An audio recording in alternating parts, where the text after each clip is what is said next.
একদিন মালিকের বাড়ি থেকে চুরি হয়ে গেল একটা দামি হীরা নেকলেস।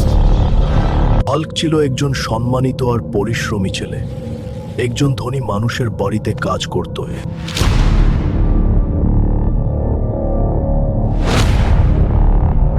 তুমি চুরি করেছো, নেকলেস ফিরিয়ে দাও, না হলে দামের টাকা দাও। তবু সেই তর্ক করল না, চুপ করে চলে গেল আর দিন রাত কাজ করতে লাগলো।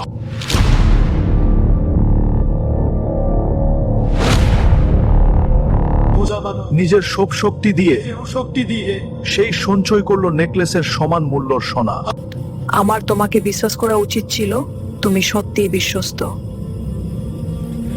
সবাই হালকে ভয় পায়, কিন্তু কেউ জানে না হাল্ক কত সুন্দর মনের মানুষ।